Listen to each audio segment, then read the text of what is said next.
我才看到的是102年有2摆，嘿，有讲几轨线啦，伊讲因为迄居民反对，所以分会着。有一届是规划后是5年的7月，103年7月是顾问公司因去开的，就是路线已经规划，要用在地地，因嘛确定啊，因去恁遐开设电话，遮伊的记录嘛是遮，伊后壁有一个表，伊用一个表格，伊把居民提出的问题，因回应了办理，伊有写出来，不过我毋知伊写来的内容恁有看过无？就是是毋是假是有回应到恁需要？我看到是没有实时回应到啦。那因为上面写的，我想我也不用念了，因为再念出来是蛮丢脸的。那还是希望说开发单位能够把土地征收这件事情要严肃以待。这个案子地质没错是一个很重要的问题。那如果说今天要征收民地，能够让被征收人了解、同意，然后能够让这个开发能够让这条路顺利进行的话，我想这个开发案是3赢或是多赢的一个趋势。那如果今天真的要牺牲到少数人的时候，也至少要让那些少数人他们在不能同意但勉强能接受的情况之下，要不然说实在到时候诉讼会免不了的。好，那先就土地征收这一部分跟大家分享。那个老树对不起，我从你们的那个报告里面，我还是看不出来到底有几棵老树要被保护你们只是有每一种树的一张照片，然后那个范围之内，那到底那个范围之内有多少像那样的老树，比如说直径20公分，直径多大以上这些，并没有标示出来，所以好像它还是蛮模糊的一种估计。所以我觉得这方面的数据是需要更明确的提供线。好，那有关上一次现刊不好意思是我个人的疏失那有些不足的地方我们会来检讨在这里再次跟各位委员来致歉那接下来请张委员。刚刚主席跟委员还有各位先进还有这个民众，我想几位委员提到，当然 focus 在一些地质或者是这个土地取得的问题那我这边就我的专业在水质水量的部分，针对这个环境影响评估报告书的部分给一些建议从水量的部分来看因为在整个报告书里面，大概顾问公司这边的评估，我觉得应该还有蛮大地方应该要再加强。比如说你们讲开发前后的径流的增加，然后去跟这个几年重建几率的这个流量做比较，然后最后结论是说对于排水的影响甚微，这样的结论我觉得不够具体应该是说你现在的通洪的能力是怎么样，然后你增加了径流量的这个到底我的排水能力，它检核的部分应该是用定量的数据来呈现的，这是有关水量的部分。那第二个部分是水质因为这个地方刚刚民众发言的时候也其实大家很讨论这个地方是自来水水质水量保护区，虽然你们有很多的替代方案。它可能改变的地貌的行为也许不是这么多，它往下挖那个是地质的部分，但是相对的你有一些道路的开发，但虽然它在这个法规里面，它道路的部分是没有被禁止，但是因为道路的部分，它会影响到这个地方的土地的一个使用形态，所以这个部分我觉得可能在评估的部分应该更严谨因为你们刚刚有提到说你用了一些净水设施。然后你要做一些节水。所有的替代方案里面没有选择了，那么大家就考虑，那我也只好要接受这样的一个比较大的改变。请先让我讲完这是第3个意见。那么第4个意见呢是大家都知道那个地方有地震，以前地震是蛮严重的那这个开发的地方呢是在断层带的附近那我看这里的环评报告是说啊，那么那一条路呢，现在开发的话，都会离那个断层带通过的地方100公尺以外。那这个好像是现在大家可以接受的共识。那如果还不能够，所以我觉得那个开发单位针对这个要讲，当然是离得越远越好，200公尺也好，300公尺也好。可能现在目前的很多开发案大概就是拿这个100公尺，然后我们再来决定，就是好像也没有办法说你离200公尺、300公尺，所以我觉得只要把这4点意见呢，我觉得讲清楚，我觉得对环境的这个争议会不会有那个冲击我们就比较能够判断，以上是我4个意见。报告主要是因为那70亿的那个工程款的部分，是争取下来的时候，你尊重一下委员的提问权好吗？先尊重一下，好吧？现在可以增加70亿的预算，这70亿如果配给中央的话，会不会觉得这样太浪费？那这样的态度是我们非常反对的。好，各位委员，请问哪位委员来提问的？好，主席各位，还有那个开发单位跟各位先进，那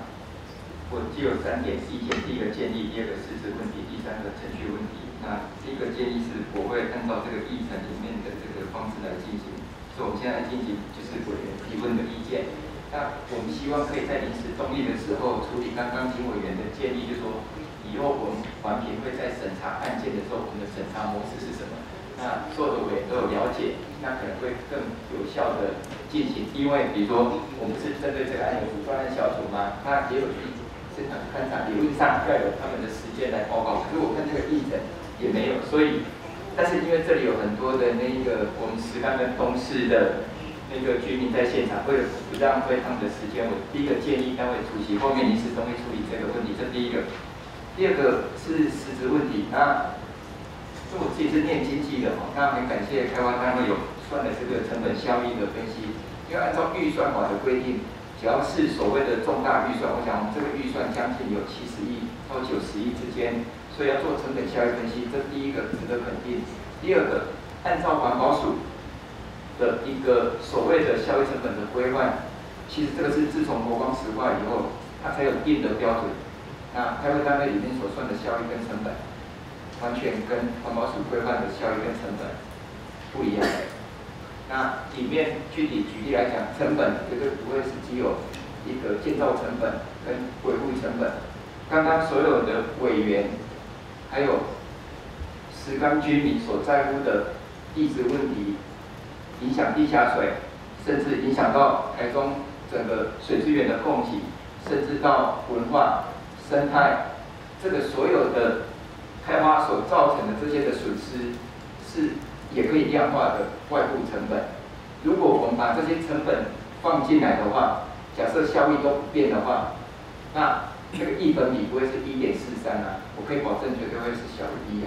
那这样的话，你按照政府的规范，你一个开发案里面，如果1本比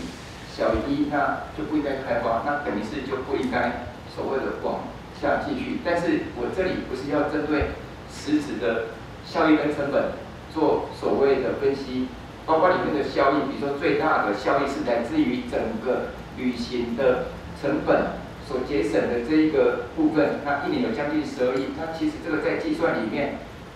如果今天我在丰原上班，我只是要回东市，我的机会成本是0你不能拿他的薪资的60%来当成是我节省的这个所谓的旅行成本的这个效益。所以其实我今天没有要讲实质问题，因为实质问题里面大概如果整本报告书的话，可能会提蛮多，但是这个可能会影响到整个案的这个进行。我最后要提的第3个程序的建议，就是因为考虑到东市新社居民他们有强烈的交通的一个这样的需求，可是又这样的一个工程案又对石冈地区的居民，尤其刚刚上述讲的这个生态环境、水资源，还有甚至居民的未来的这个所谓的面对极端气候的这个安全，引起这么大的疑虑，有没有可能在程序上，我们把所谓的1、2标跟3、4、5标分开处理？如果345标这个部分里面跟1、2标切开的时候，不会影响到石冈居民刚刚所关心的那一些议题，也不会让所有的环评委员针对这1、2标里面的这么多的实质问题，在今天讨论。那后续我们在审查345的时候，或许这个所谓的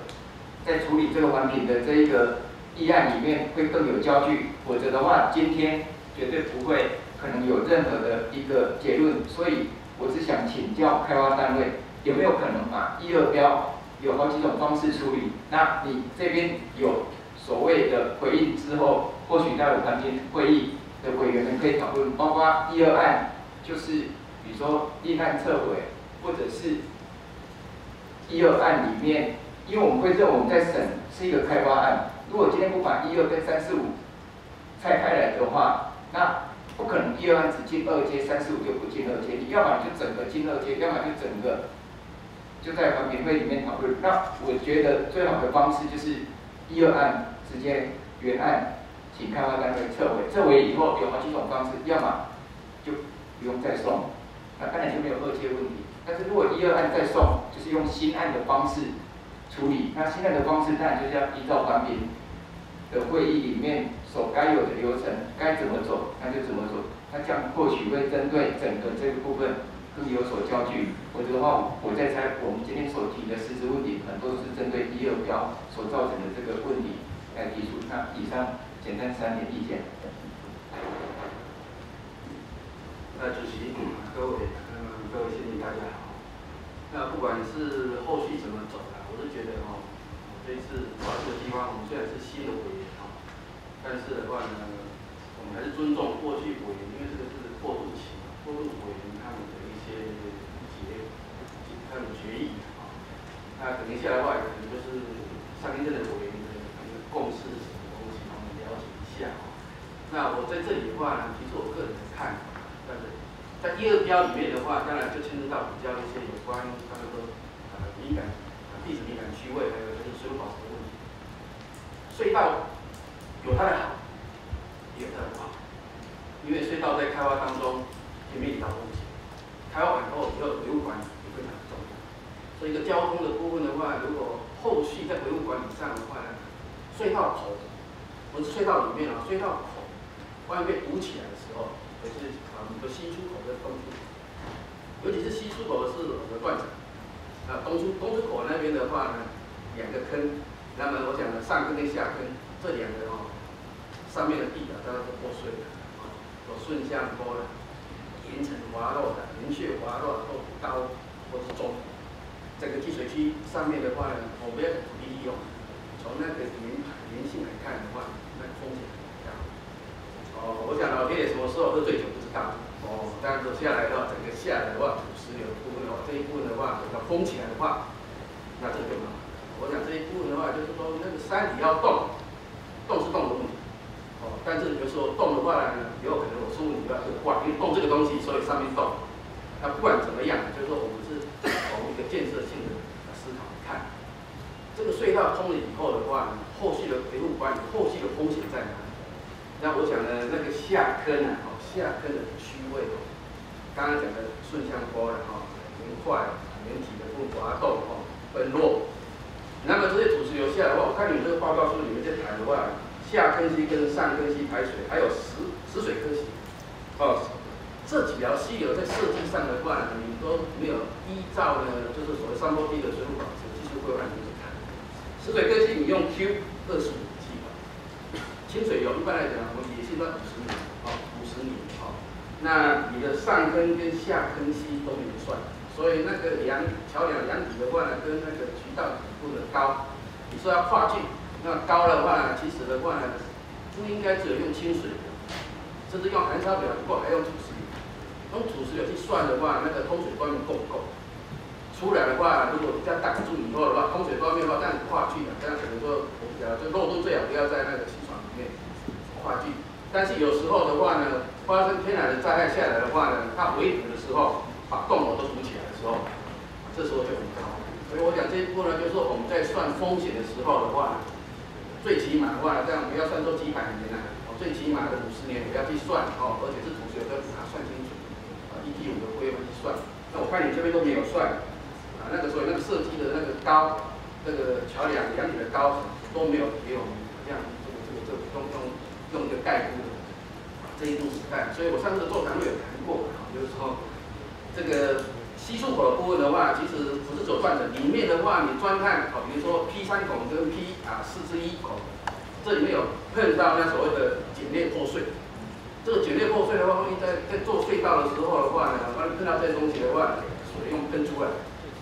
有没有一些措施啊？不要像雪山的话，整个水都漏光，会不太好。那这一部分的话，就是说是不是在施工的工法有没有100%的把握？万一碰到这些破碎，碰到这些喷水的时候，我想有没有一些补救防护措施啊？我想这边就可能需要跟我们讲清楚。如果能够讲清楚的话，我想现在都人定胜天啊，工程都可以做得到，那当然是说好。但是万一如果说失控的时候，那就麻烦。所以我们需要你能够确保评估拿出资料。我想这一部分的话，也就是提出个人的一些建议。我们希望的话，看看以后要怎么走过去。这样，谢谢。这个我这边呢，大概提一个比较实质性的问题哈，那一个是程序性的问题。程序问题我还是想要回应刚才那个李委员特别有提到的，或者是其他几位也都有提到。事实上，你们那个工程啊，那个隧道的那种工程的运作模式啊，你们说要把它封起来啊，那防止水流。可是如果说你这样把它封起来，我们也知道水隧的工程也是类似的状况，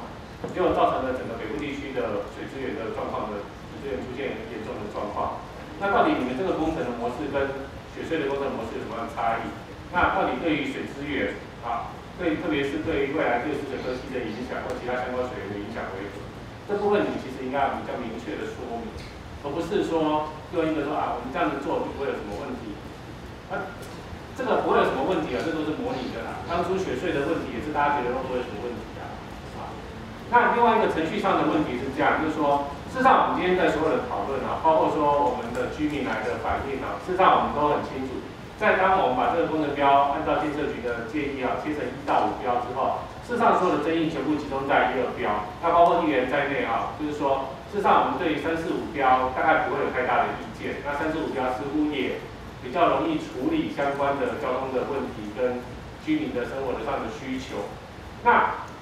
我是希望询问大会啦就是说，第一个环评审查的过程里面，我们是否可以针对所谓的1、2、3、4、5这些东西进行切割的审查跟决议，也就是说1、2标是一个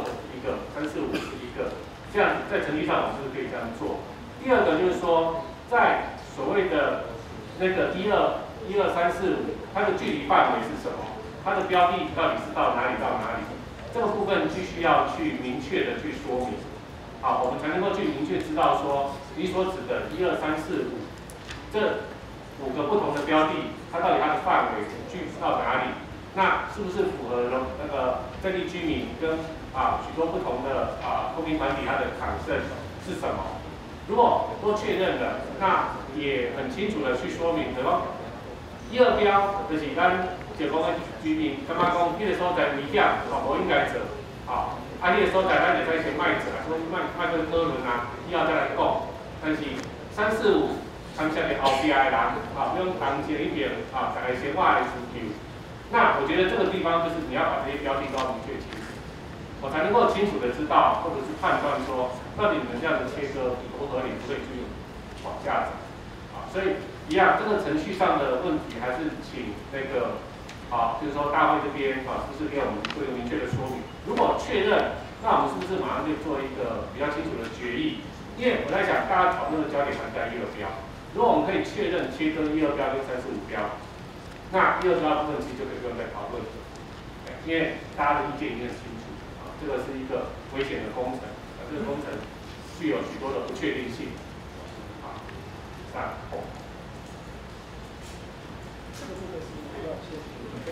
程序该聚焦了。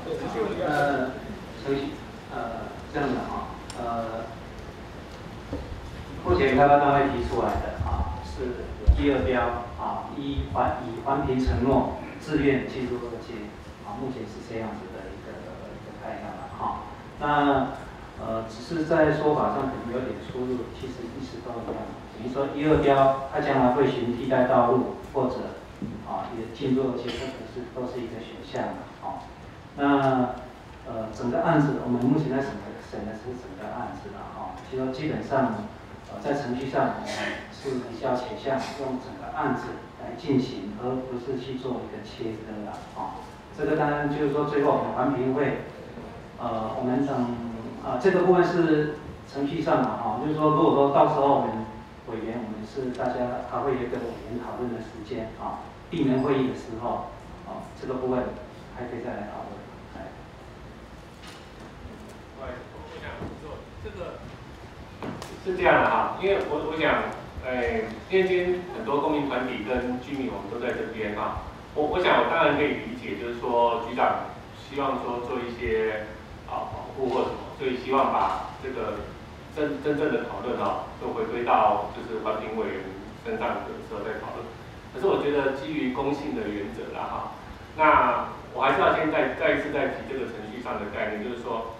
如果我们今天是审整个案没有错，但是就是说我们委员会不可以径自做出这样子的法定的解释，就是说我们认为这个工程要把它切割成2个部分，这2个部分有一个部分它是具有高度的争议性，它必须依据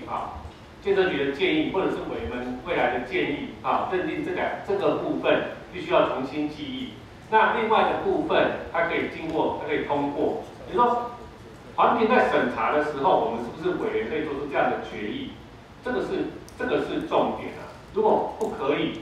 那我觉得这个案子现在就讨论上面会有很大的争议主席我个人觉得就是说，如果这个案子要分2段的话，那我会觉得就是环评要重弄就是你如果说你是3、4、5，然后1、2要分开的话，如果说到最后的决定是这样子的话，那就是不是这个案子了，那就是照环评法来看的话，那就是另外再分成2个案子，再去重新审。我觉得会是这样。其实我不应该讲太多话不过既然委员希望我能够表示意见在这一个的确我们现在审的是整段那么我们目前来讲1、2标我们一直在讲我就他们的简报来讲，1、2标是依环评承诺自愿进入2阶，是用这个方式是环评承诺的一部分，我们整段还是通过的只是说附带协议里面它这个就是要进入2阶，是这个样子这是以上我的说明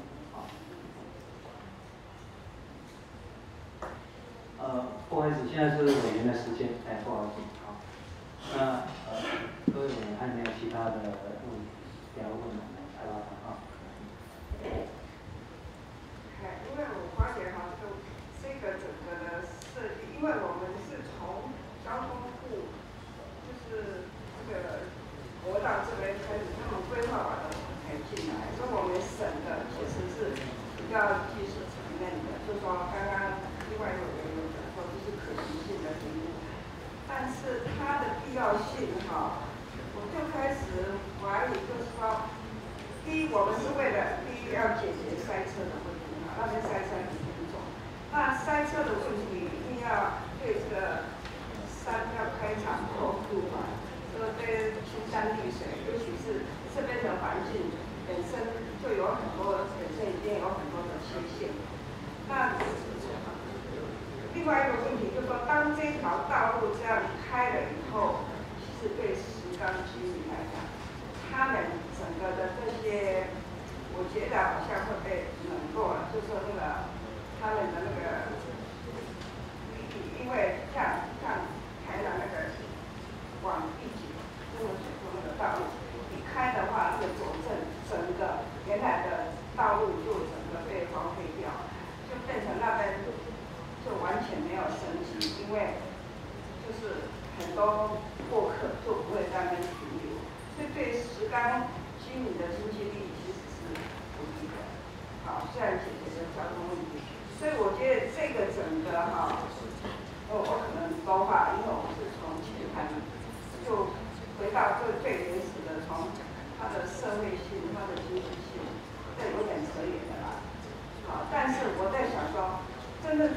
路开起来对新社有帮助吗？我今天去看那个博览会的后，我觉得还是没办法解决啊，我那个新社的交通问题，大概还是塞成一团。所以这一条道路的开发，其实可能是对东势或者和平有帮助，但是对整个新社没有什么帮助，对石冈我觉得好像普通。何况这边本来就是一个很大的一个历史敏感的区域。那如果从观光的角度来讲，我觉得我们要去开发和平古关那个区域，为什么？林业我觉得在这个丰原东势新社这个地方本身就可以开发成一个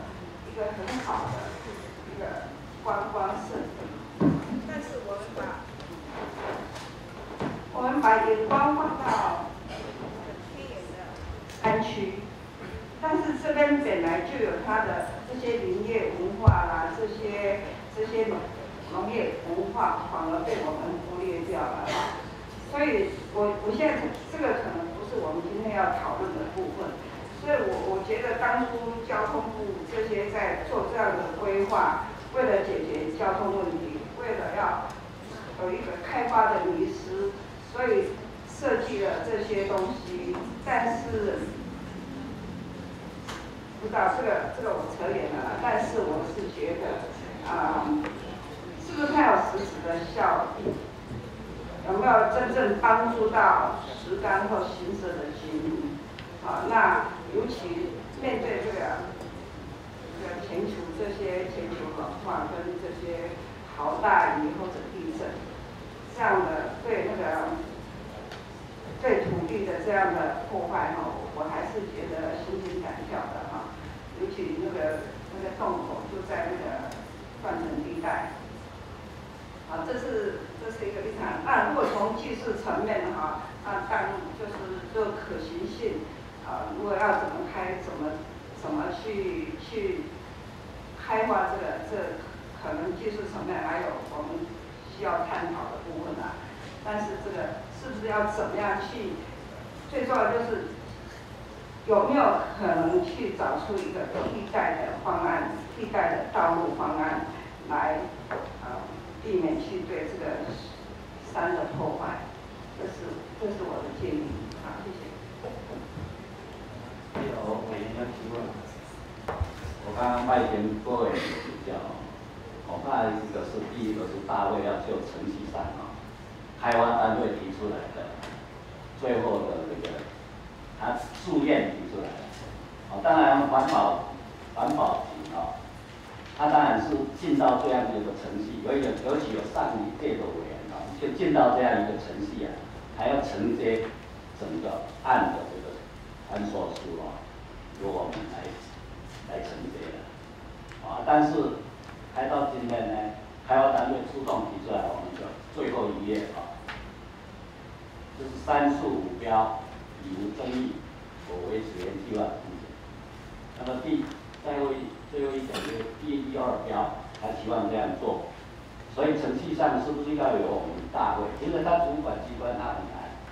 因为他上一届的委员已经进到整本的环保师的审查，他现在不能主动来讲这个事。刚刚副局长好像这个意思有一点要赖给我们了，是不是有一点这样子是不是我比较冒昧了所以我们这一届好像是很奇怪，上一届为什么审到那个程度就，尤其我为什么跑来这边，就是上一次为了大肚的道路换所界定我来参加，他们听了我一些建议他结果我好像可以继续来这边帮忙，是这样来的。所以呢，当时这个大肚路段还有争议，还有事的就是大肚的人都说到高铁站不方便嘛，换所界定。因为上一次我们在那个案我们在环保时的时候，我也是审查委员，可是就被叫他来这边。他在法规上在什么地方我有一些的帮助的，所以就把我抓到这边来所以我这个话讲多了所以讲起来今天来讲他进到那边环保局很难自己来讲。现在我们好像有几位委员哦，真是要钦佩，的确讲到说，开发单位既然这样提出来，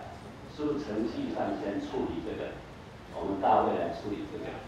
那处理以后就切割嘛。我们刚刚提很多的实质问题啊，其实这个程序上这个处理以后，很多实质问题都切割就出来了。它实质问题就到切到3、4、5标的问题来了，是不是还要不要补充？那么1、2标呢，当然就搁置，等于搁置也可以了。好，我们给它搁置，让它去处理嘛，这个也是我所以我是建议是这个先处理，实质的采购再归纳。我是建议说是不是？因为大家不好讲，刚刚副局长都是不好讲嘛。不过这个郑委员刚刚提到有一个问题啊，说这个3、4、5标这样改的话，交通的功能有没有什么替代这个导致上委员在判断的时候，可以做程序上在功能上还是影响上，那可以做一个判断的。它大概是这样子的我是建议是不是我们会这样来处理做参考主席也会在各委员的主讲。好，其实刚刚今天主席讲的是很正确的，因为我们今天审的是一本还说书，这本还说书里面没有什么1、2、3、4、5标当然我觉得缩短那个程序啦，因为既然已经有委员提出来说，那这样子听起来是不是要考虑把1、2标放下那这个东西在依法来讲，不会是我们环评委员可以叫你不要做1、2标，除非是建设局你自己要讲清楚。你们是不是建设局？是不是是不是自己建设局是可以说，我不做1、2标，那大家其实就只要解决这个争分，那就是审3、4、5标。那环评法里面规定得很清楚，我们不要再去让民众那么辛苦，还要再去重新打诉愿，再来进入诉讼，走那一条走那一条法律最底线的东西。环评这是一个环评案，所以它只有一个行政处分，也就是它只有一个结论，它不可能会跑出说，我的结论是1、2标进2阶，然后3、4、5标有条件通过，它是跑出2个行政处分，除非他当初送进来就是2个计划书，对不对？局长，我这样说对不对？所以我觉得这个争议的重点是在建设局要先讲清楚，即便是有委员，大家都已经集思广益在想要解决这样子的问题的时候，你自己要讲清楚说你自己。对这个接下来要走的规划的路线你们自己有什么样子的评估跟可行，可以怎么样的调整？注意一下就是说，我们今天审的就是今天这个整段的这一条路那建设单位他提出来的就是说，他愿意1、2标进入2阶，换言之，我们只有一个审查结论，就是整段通过。或是整段不通过，或是整段进入2阶，我们就这几个而已。委员是这样子，那么也可以说有条件的通过，看要委员要附带什么条件，这也是可以我们有4个选项。那不管我们的决定是怎么样，因为他有一个环评承诺，假设他通过这个案子的时候，他愿意1、2标进入2阶，这就是这样子的。目前的状态是这个样子。那这个开发单位的意见他的承诺，我们会在决议书里面，会在这个审查结论里面载明那这个也要公告的，这个有法定的效力的也就是这样子。那因为程序上我已经说明我想是不是请让开发单位来解释一下，是不是就刚刚委员的意见还有民众一些意见，我们来开始来回应一下。当然可能不是说所有的人都满意了但是确实我又请当时原始的规划单位重新来再检视这个案子国工局当时的原始规划单位来那我要说明的就是说程序问题，我完全尊重我们委员会等一下闭门会议的做法这个我完全尊重，但是我要表达的就是说这个案子我们有争议的部分，我们的确要来回应我们地方的居民的一些疑虑，那当然也要来回应我们环保团体甚至文字团体的很多的诉求，所以我才会提出以我们环评承诺的方式，让我们这个案子有争议的1、2两标，可以就我们愿意进入2阶环评。至于说程序上怎么处理，我会来尊重委员。那3、4、5标，它一开始其实就比较没有争议。那我也顺便来说明一下，刚刚我们有居民谈到说土地征收没有去问他们，那我要做一个报告，这个案子那里还没有开始做土地征收，还没有启动相关的程序，我们一定会尊重每一位地主的意愿，我们依照程序来办理所谓的架构，或是征收。这个程序启动以后呢，每一个人都会通知到，那我们会跟每一个地主来商量，看他们是愿意以架构的方式，还是不愿意要走征收，这个我们都会尊重每一个地主他们的权益。这个是宪法上保障我们地主权益的这个我们不能打折扣。这个征收程序启动以后，我们自然就会来办理所以也请我们石冈的市民代表这边放心这个我们程序一定会走得非常的完备这是第一个说明。第二个，3、4、5标跟1、2标的界限，我等一下请顾问公司来跟大家说明。其中有委员谈到说，那如果我们只做后面的3、4、5，将来这条路如果前面没有做，对不对？那3、4、5可不可以用？事实上它是可以用的它只要透过比如说以反差的方式，我们来做一个联络道，其实也不长它就可以循着台山线接上这一条3、4、5标的路呢，直接就到东市里面去了所以我们不会浪费市民的1毛钱。我们不会去浪费市民的1毛钱那这个方案当然我们这个现场也有交通专家嘛我们也有交通专家。那我想等一下我是不是先请顾问公司针对刚才几个比较重大的实质的问题，我请他们来做一个比较完整的回应然后再来交给委员会来讨论。到设计阶段，就是我们后来接续。我们顾问公司后来继续办理设计的还有所谓的分标出来那3、4、5标，从这个台山线以东的部分，就是1、3标跟2标的一个分界。那当然，这个目前我们定的3标的分界点是在比较靠南，但是这个在工程上都是可以调整。那重点就是说，3、4、5标的一个连接呢，可以从台山线做一个上下匝道，就接到这个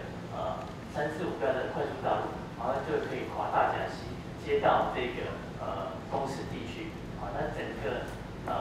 运转上来就是有一个连通，从东市的这边进出的这边快速道路，然后下到这个石冈这边的上下匝道，接到台山线，再进到这个国道10号。那刚刚有提到这个。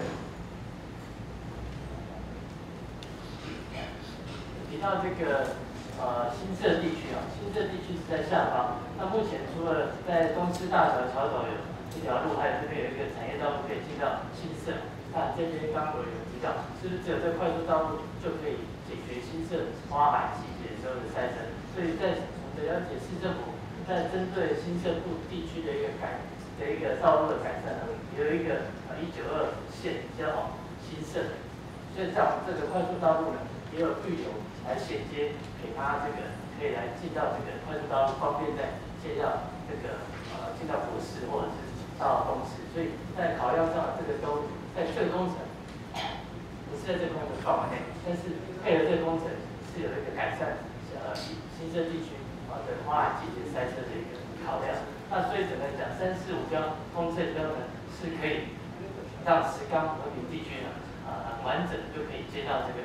石冈地区之后，再走台山线进到这个公园，还有国道10号，它在整个运转上，它是可以达到一个阶段的一个完整的一个交通服务功能。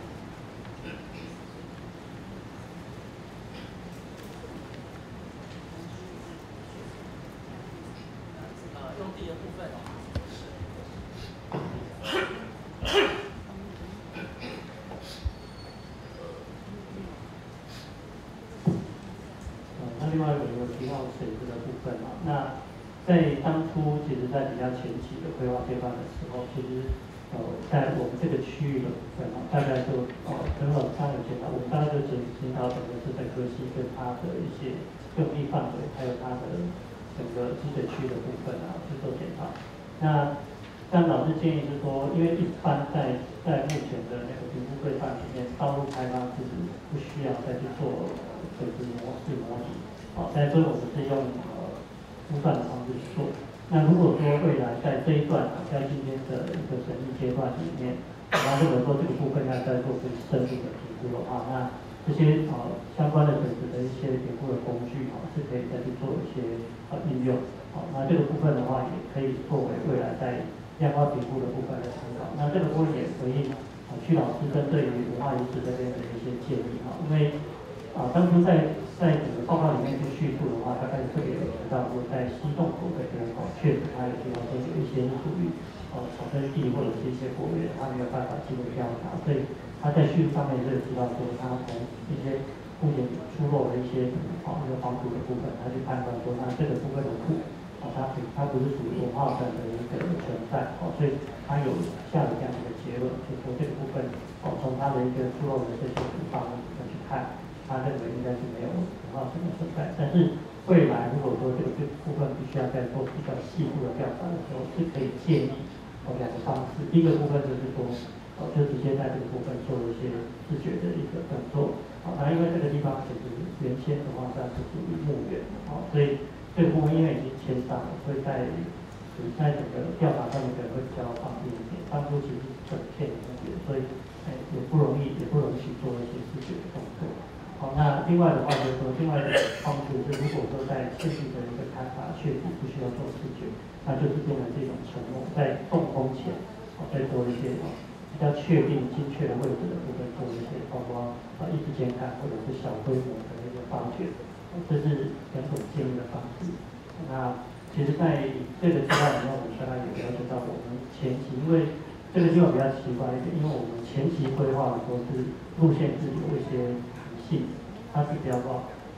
但是做到后来的话，在整个程序上面被撤销之后，又重新来的时候，其实进入比较细的一个资料所以委员提到的一些比较细部的一些要求，其实在现阶段的话，我们是可以比较精确的回应，在当初的话是比较困难。在这个部分的话，我们会尽可能在知道委员这边的一个要求在后面属于量化分析跟一些调查的部分如果说今天在决议上面能够去做一些区分的话，其实在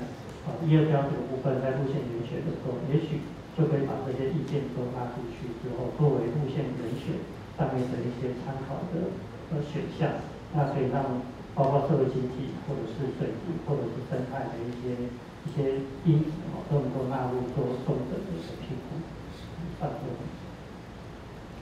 谢谢主席，谢谢各位委员我想各位委员把我们历年来的心声真的彻底表达了这边非常感谢各位委员。其实这里头呢，我们关注的当然也有气候变迁的问题，也有地水的问题，也有生态的问题，那也有文资的问题，甚至还有水文冲刷所有的这些泛滥的问题。那当然大家都非常清楚。最重要的问题都集中在1、2标。那刚才顾公司也非常清楚表达了3、4、5标，它可以衔接到台山线的公示路，基本上它是可以独立存在的。那刚才委员也提到所有的程序的问题呢，我个人这边也提供一个建议，其实最好的方式是这个案先撤销，另外去挂石冈到东市的一个环评案，石冈到丰原的另外一个环评案，这样子在整个程序上是会最完整、最没有后遗症的。当然这边只是提供参考。那这边我还是再次感谢大家对整个这个案子的一个关切谢谢大家。请问各位委员还没有？开始，那个就是做了衔接台山线上下匝道位之后，你那个石冈交流道那部分也不会，基本上也不会进行嘛，对不对？你现在标石冈交流道那一道，石冈交流道那一段红色那部分。只要是红色，下面再具体举清楚到底是断点在哪里？对，谢谢。